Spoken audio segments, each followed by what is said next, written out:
I was kind of at home and telling him, come on, take it seriously. This is going to not go away. Because most people had a feeling, oh, it's going to last.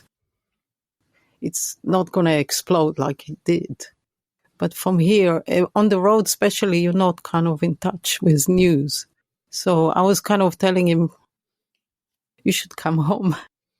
And I think it took them, they were kind of on the road and things started to get cancelled as they were driving and they ran out of road, basically. I'm trying to kind of put myself in that place of, I mean, I guess it would have probably been maybe March 2020 of where we were and how seriously we're taking it. And I guess you really got the first wave before we did, you know. Yeah, it suddenly felt very serious. It suddenly felt serious. And I have an overactive imagination and tend to have anxiety and paranoia a bit. So I sort of imagined what could be, what ended up being reality, which is, it's not going to go away. I even remember being with a friend and say, our lives changed probably forever now. And that was before Wire came back home. So I'm a fairly anxious person as well. And I feel like 80% of the time that is a bad quality. But, you know, every once in a while, a little extra paranoia, you end up getting it right. Totally agree. I mean, yeah, definitely. I don't know if I had a choice to take my anxiety away. So if I would choose it, because it is useful in some cases. They do have some pills for that now, so you do have the option, but you can turn it on and off. Not exactly. You can tamp it down a little bit, but you know, this is something that I think about quite a bit as well, you know, when it comes to anxiety or depression. And obviously a lot of people have been dealing with, you know, I've certainly dealt with some depression over the last 2 years is medication and, you know, and how much that sort of changes this thing that's fundamentally you. And does it have a price, taking something that kind of makes it better, but maybe takes away other things? I don't know.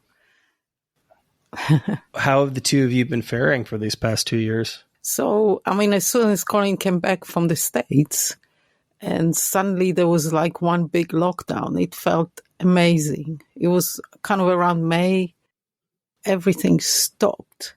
And in some ways, I like the intensity of having to, almost like a survival instinct on one hand, and complete calm in terms of noise and what's going on around you. So the weather was beautiful. We live somewhere very nice, so we could walk 10 minutes. We are like almost countryside. So the quality was amazing. I quite liked it, I must say.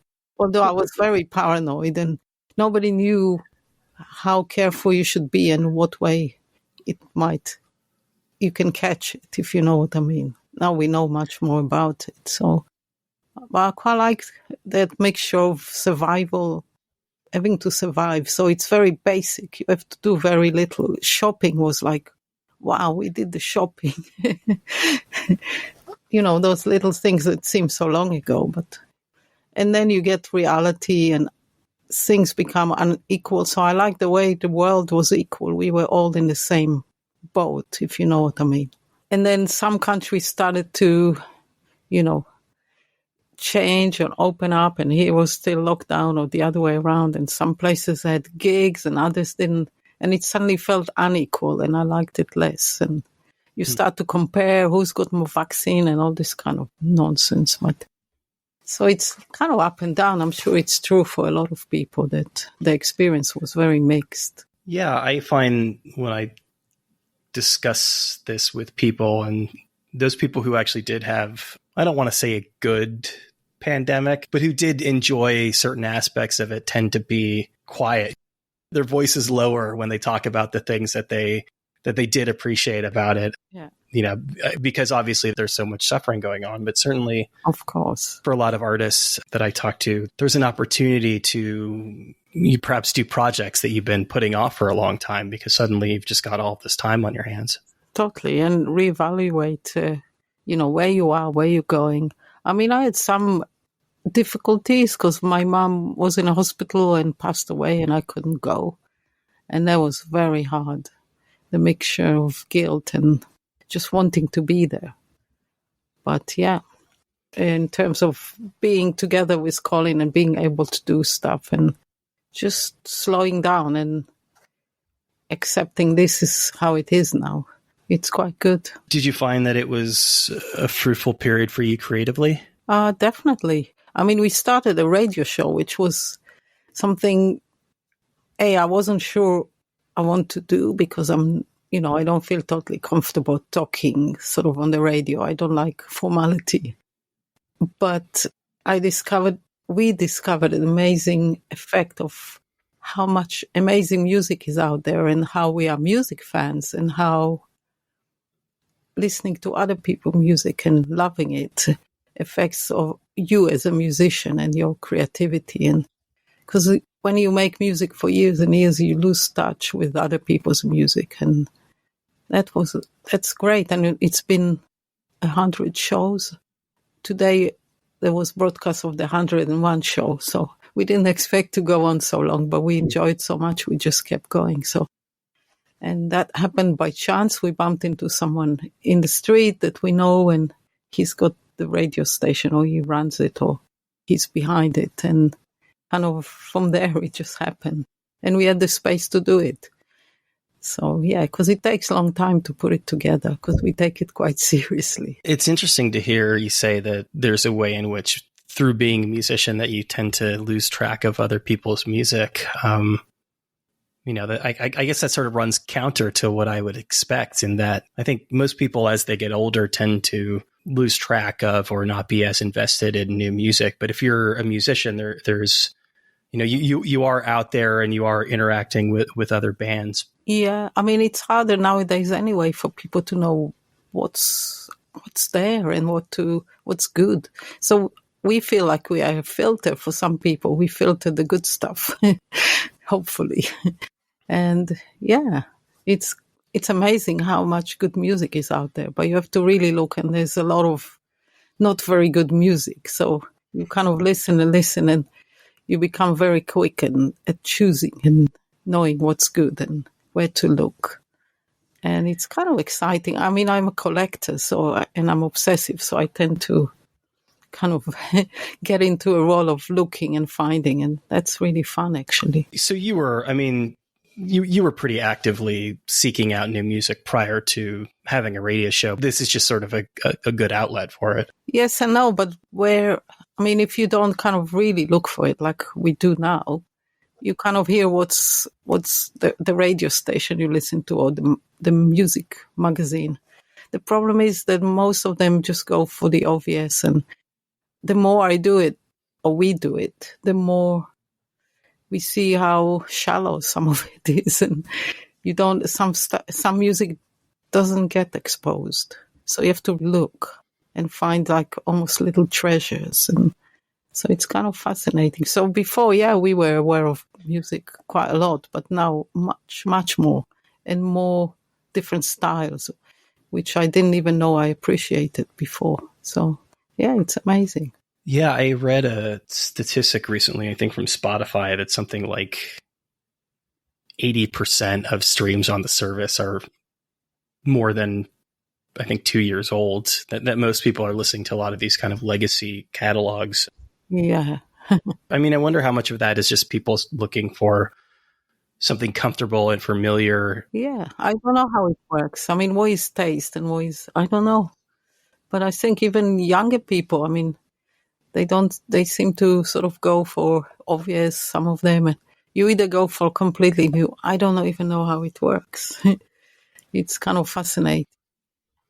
It's a mixture. It's a bit sad that, people become comfortable with what's kind of offered, rather than, you have to be passionate, I guess. And most people like music in a general kind of way. I think that's right. And I think there's a way in which music has kind of taken on this ambient quality that maybe it didn't really have before, where we're constantly surrounded by it every time we go into a store or a coffee shop, where it's almost like background sort of thing. Yeah. Yeah. Where maybe it's not special the way it used to be. Well, that's for sure. But I don't want to sound like an old person, like, in my days, when I bought an album, it was like, wow, I listened to it again and again. And now it's like, but my attention span is very short now, because you're exposed to so much stuff.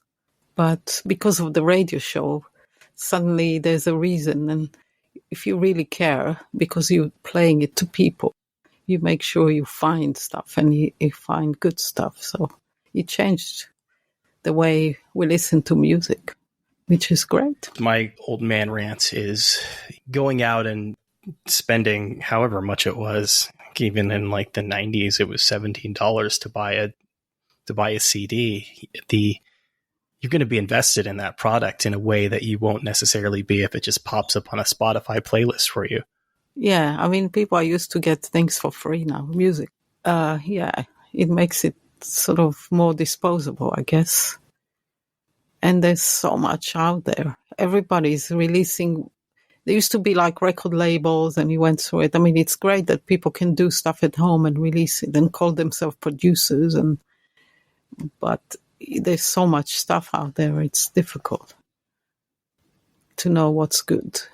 In the process of combing through this music and curating it for other people, you said you were surprised by some of the music and some of the genres. What jumps out at you as being something you wouldn't have thought you would have liked in previous years? I mean, I'm not going to go into names now because there's so much. I mean, every radio show is like almost 30 tracks, and we try and find new stuff all the time, so it's almost impossible. But I discovered that the only way or the best way is to be instinctive, and it doesn't matter what genre it is. It's use your instinct, whether you like it or not, and whether it's going to work within our radio show, and that's how we choose it.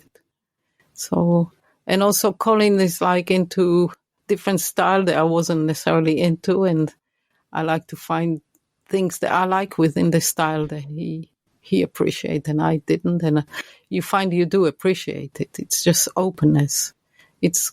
We all kind of close to certain music and think we don't like it until you kind of open up to it and discover there's good things in almost every style. It is nice to know that you can surprise yourself. I think we have a habit of, not just musically, but culture. This probably also applies to the news as well, but we tend to, and we can more than ever before, surround ourselves with just the news or just the music or just the movies that we want to see. I think it makes people less likely to open themselves up to something new. And it's exciting to know that, like, you can have been on this earth for several decades and still like find out something new about yourself through a new piece of art. Definitely, because I think as a musician, you're even often more close to music and you kind of believe in what you do and tend to maybe identify with similar things to what you want to do or might do. And I think it's really important for a creative person, to expose themselves to much more styles and that way develop as a musician. Doesn't matter how long you've been going, you can still develop your style, your sound. Also, sound is really important to us. So we record our radio show in a studio, so it's a good kind of setup with good speakers, and we get so excited. And it affects how we want to put things together and make them sound, because we are influenced by the music we love. And it's important to be influenced by other people, for sure. It sounds like, to a certain extent, this was really a pandemic project for you, but is this something that you think you're going to continue to do indefinitely?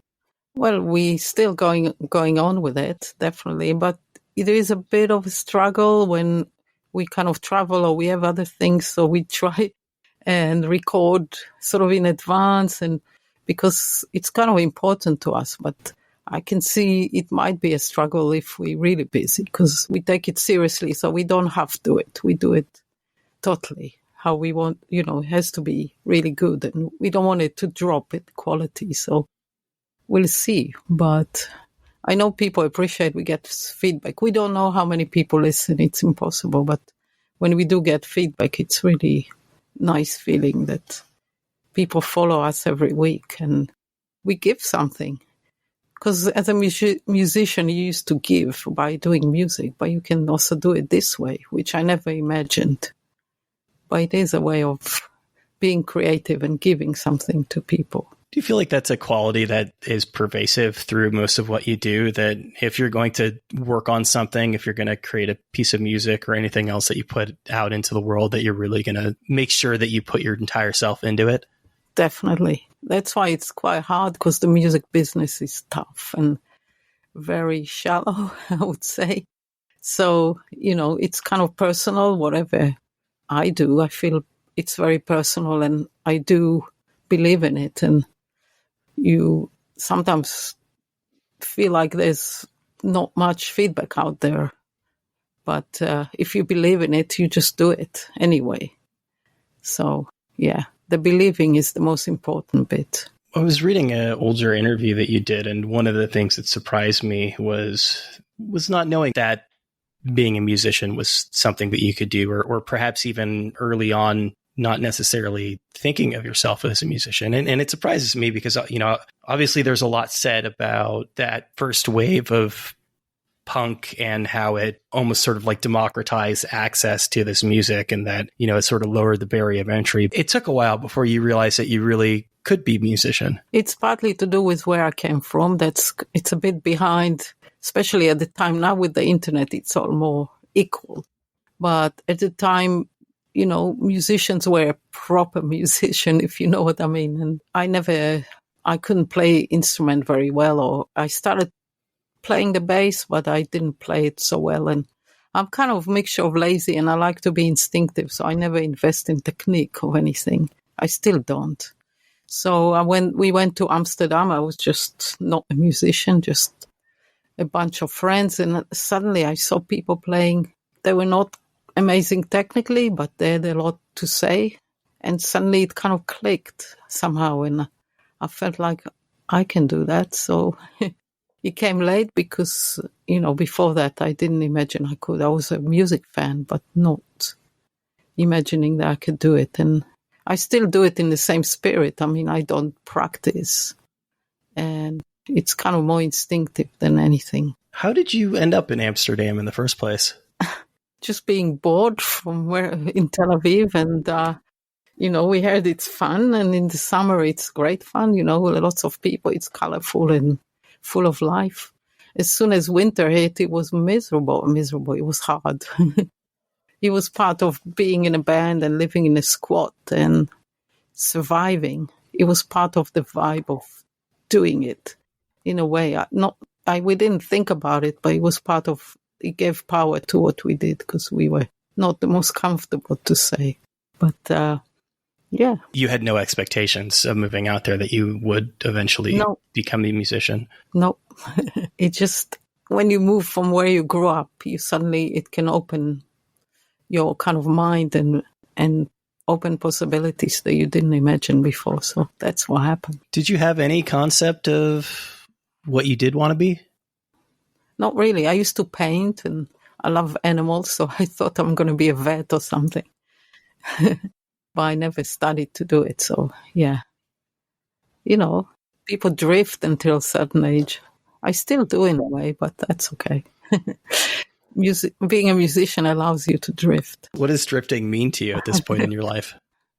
I'm not really drifting, but it means you don't commit to sort of a job kind of thing or whatever. Being a musician allows you to sort of, maybe it's a lack of discipline or whatever, but I'm not saying everybody's the same, but it allows you to stay in a way like a child. Of some people, I imagine. Colin seems to be fairly disciplined when it comes to music making. Yeah. We balance each other very well in that way, because he's definitely disciplined. Yeah. He works all the time, He's always working.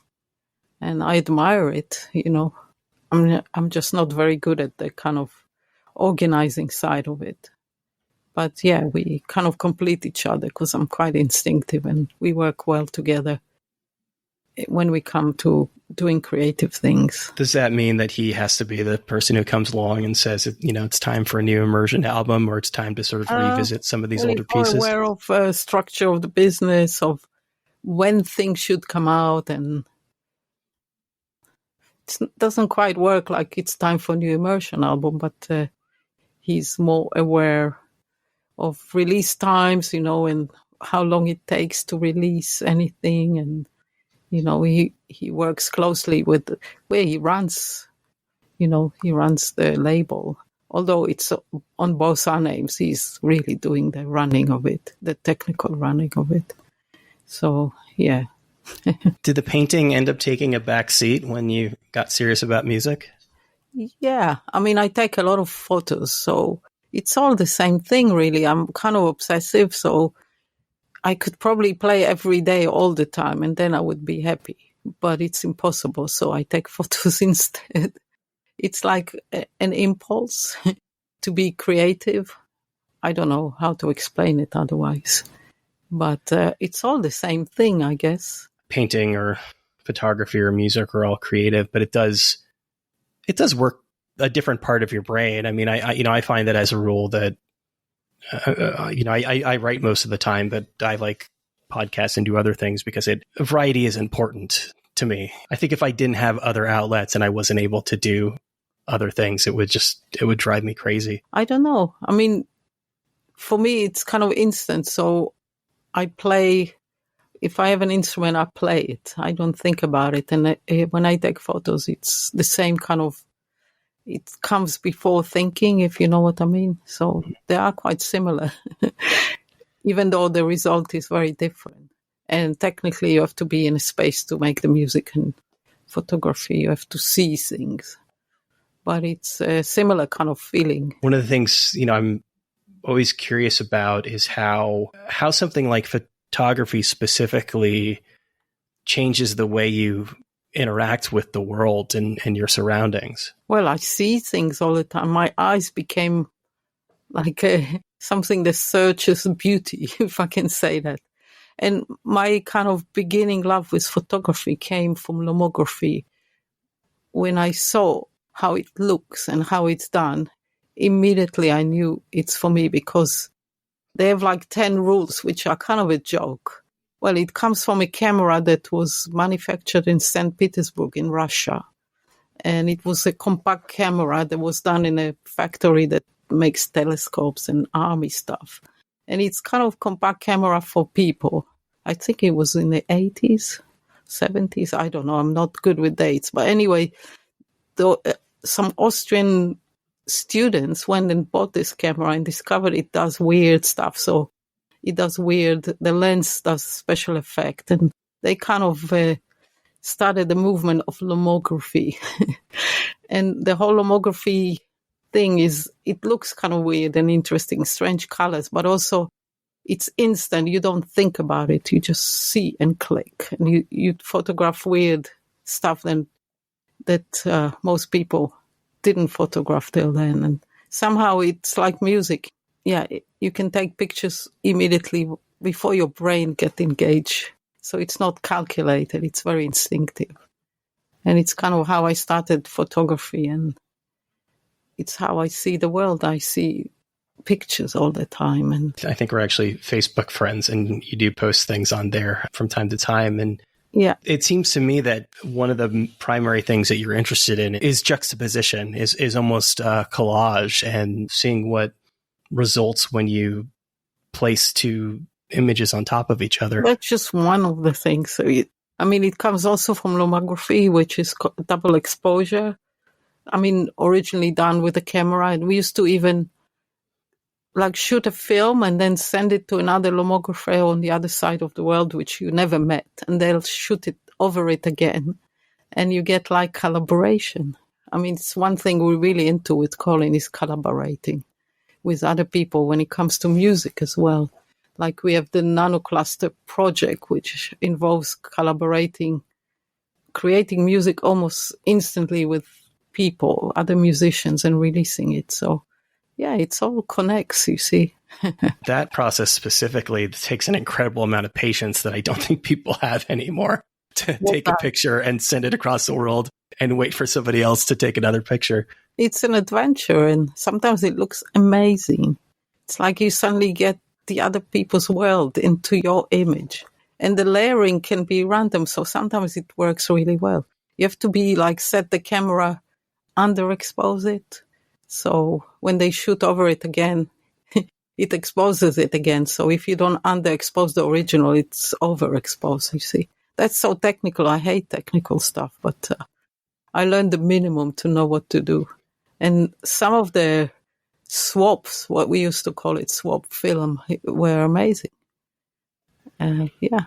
And you do it for no purpose at all. I mean, commercially or any other reason. You do it because you love doing it, which is still the attitude we have for, making music or anything. I do think that there is a way that you lose something when you really do start to do something first as living and then as a job. As two professional musicians, how are you able to balance that? It's hard because I do see people that I know and I know their music and I see how it's very calculated and you hear it in the music.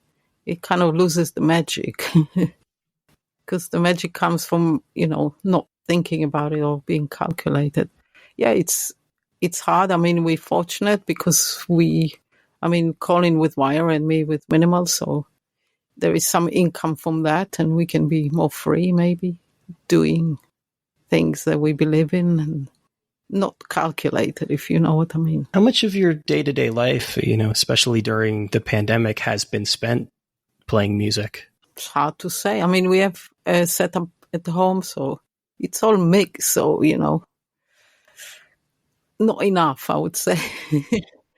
Because I can just play, and that's what makes me happy. So, and Colin is more practical, so he likes to sort of, you can't just fill endless. I mean, I remember with Minimal Compact, my band, and we used to entertain ourselves playing music for no purpose but to play music. And we used to record stuff that was pretty good, and we record over the same tape again because we ran out of space. So, because it was done for pleasure, and I still have the same attitude, which is not very practical, but yeah, sometimes when we have a record we work on, it's every day, and sometimes, Colin works on some wire stuff. I like the idea of recording over something on tape, and I think it's one of those concepts that it, obviously isn't familiar to people who really grew up in the digital age, but there's a scarcity there. And I think that relates back to what we were talking about before about the value. Yeah. And it also relates back to photography. Being a photographer changes when you've got a film camera or you've just got an iPhone on you. I know. I mean, it kind of corrupted me, the iPhone, because I used to shoot a film and then develop it. I mean, now it's hard to get the good film, and also the development is expensive, and I can take pictures on my phone. They look as good in some ways, not quite the same. So it kind of, I still use my camera, but everything is too easy, if you know what I mean. Mm-hmm. And there's advantage to it, but also you pay some price, I guess.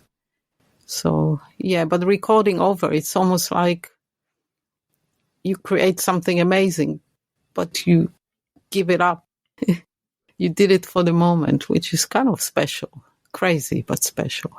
Was there a turning point for Minimal Compact when it felt like suddenly this was something that everybody in the band really was taking seriously? I think we took it seriously from the beginning. Seriously in terms of, really, this is the thing that we're going to do.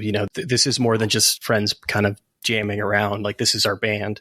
Well, as soon as we had a record label, Crump Disc, interested in the release of first record, which was early on, we actually send them like something we messed around at home, and they decided they want to make a record.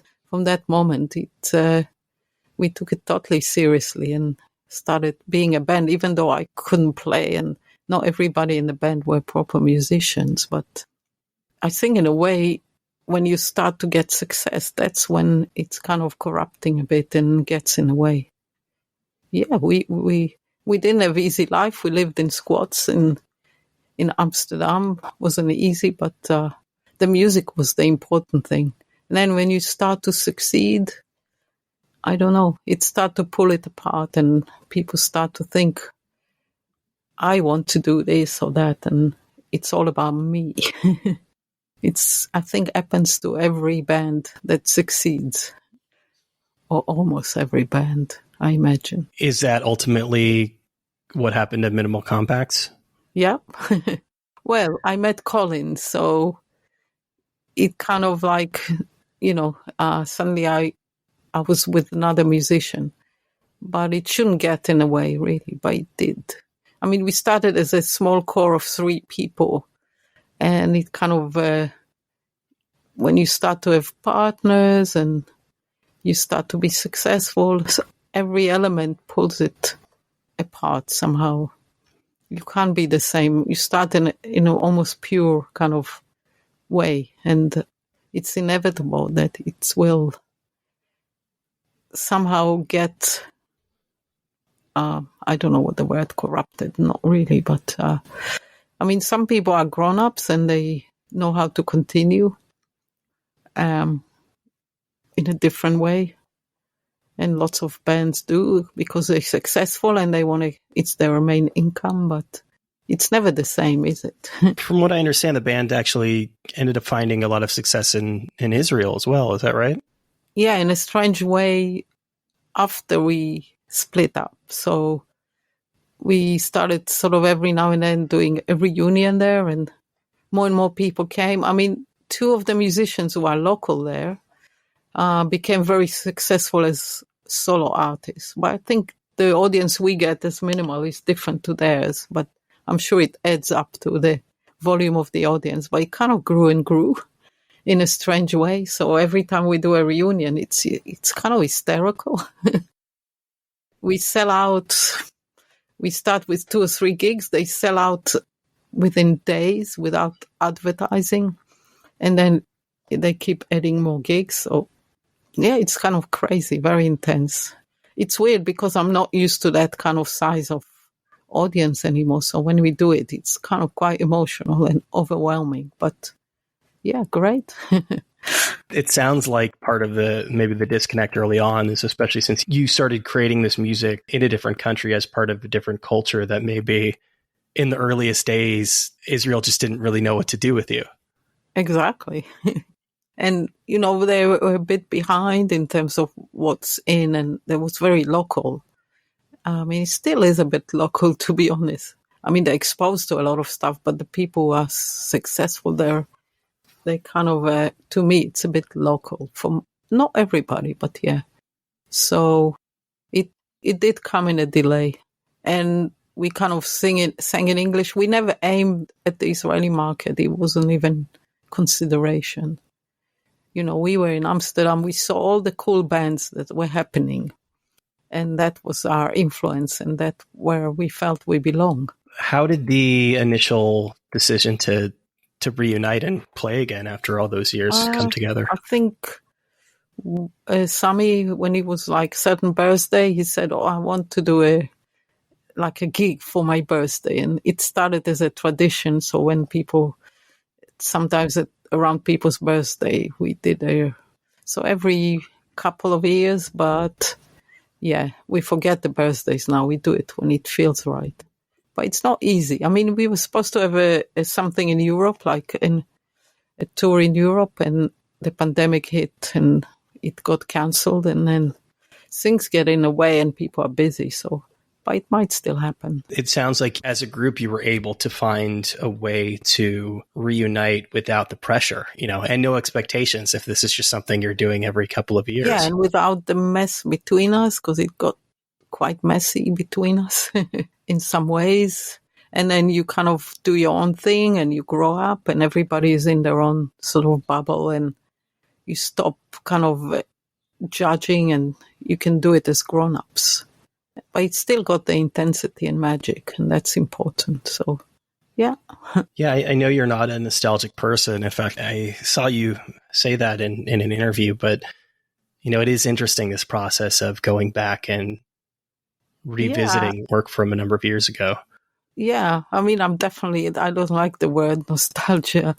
And I get a mixed feeling when I think people see it that way, because for me, it's really important how it feels when we do play, and maybe bring something bring our grown-up version of ourselves and our experience into the new version of how we do it. And I think that works well.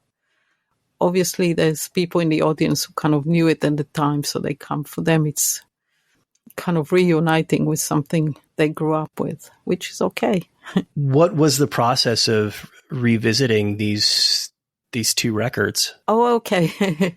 We're going to the past, so we're going to now, okay. The slightly more recent past. Yeah. Because gliding, it's kind of a product of, I had a live band when we played with a live band, I think. I'm so bad with what year it was, but, and we kind of worked on it and worked in the studio and mixed it. So it's a version of kind of live and studio work.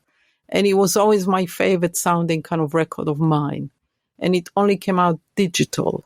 And some people showed interest to release it on vinyl, but Colin wanted to hold on to it and he wanted us to release it. And somehow now was the time to release it. So it never came out properly before.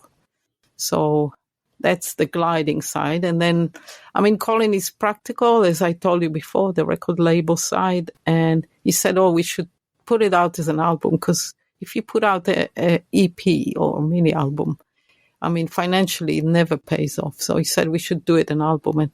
And the hide side, which is sort of something we released, and we reworked all the track now. So it's kind of a new version, the other side of gliding. And yeah. Obviously, you could have just re-release both sides. What was the impulse to go back and rework them? I think we felt it didn't sounded a bit of its time. I mean, we have more experience and different idea of sound. I mean, I love the sound of gliding and I'm very happy with it. I didn't want to touch it, so we left it as it is. But the hide side, we felt it's kind of dated almost, and we wanted to work on it and make it sound more now and to go more better with the gliding side. So that was the reason, really. So 1994, so that's a long time ago now. Yeah. It is.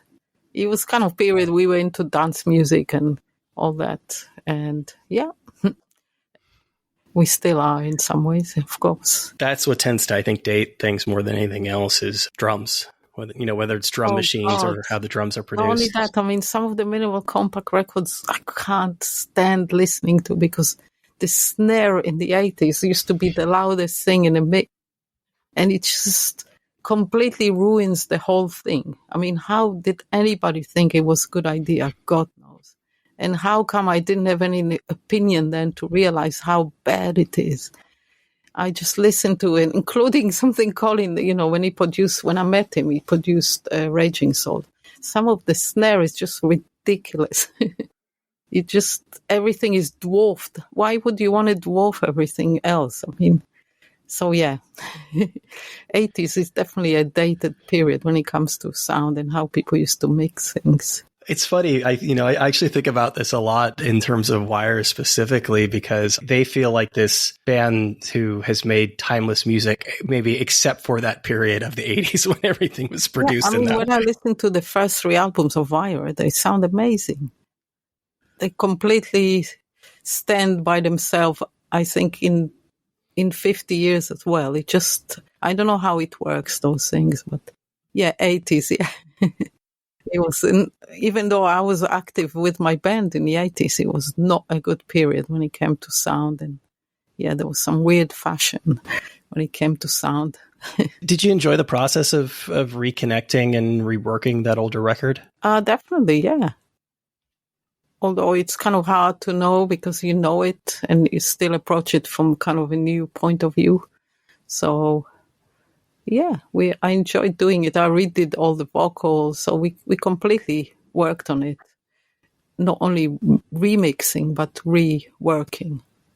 So, yeah, I mean, we used to this process because when my first solo album, which was in Hebrew, we performed it in Tel Aviv a few years ago, and we had to recreate it for the live. And we kind of got into doing that, which is fascinating and possible.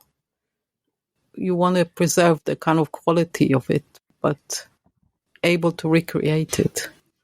With technology now, you can do that. For you, how different is that process of singing in English versus Hebrew? I didn't sing in Hebrew since the first album, so it's almost like when I sing in Hebrew, I go back to my childhood. And the music I created was more kind of like childlike almost because of it. It's because the music I used to listen to and the influence is from my childhood somehow. So, yeah, strange. I grew up going to temple, and it really reminds me of that because we had a cantor, and there is something very, very musical about going to services. Right. I never liked that style of singing.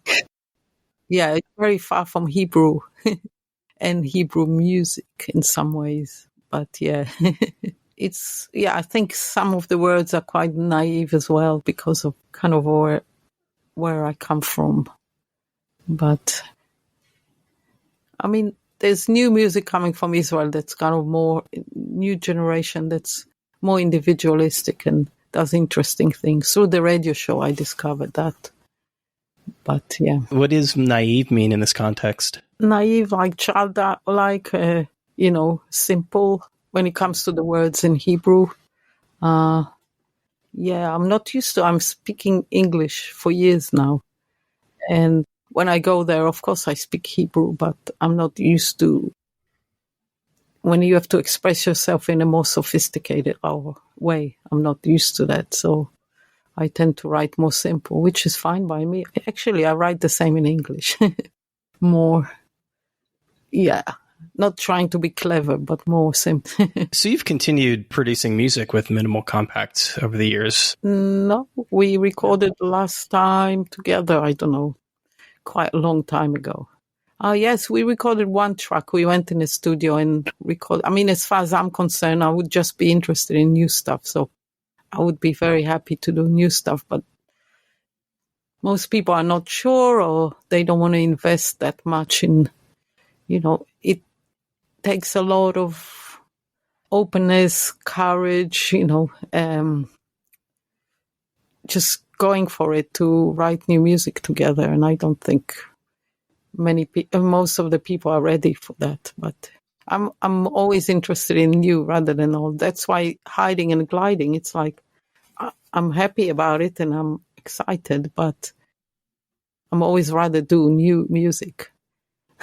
Finally coming out of this 2-year period of social distancing and, a lot of people, I mean, I didn't see my family for essentially 2 years, but I'm wondering, especially with the tours that had to be canceled, whether after all of that time away, whether it's something that you and the group would be interested in getting back together and trying again. I'm not sure. It's always like never straightforward, It's possible, but I kind of not look at it as something I'm expecting or wanting because I want to get on with stuff and I don't want to rely on other people. And, my partnership with Colin is very fulfilling, if you know what I mean. I mean, artistically. So, but I think a lot of people questioned where they're going, what they're doing because of this period of stopping. A lot of people kind of look and think, well, is this what I want to do? Or what do I care about? Or what's important? I think it's a big thing for a lot of people.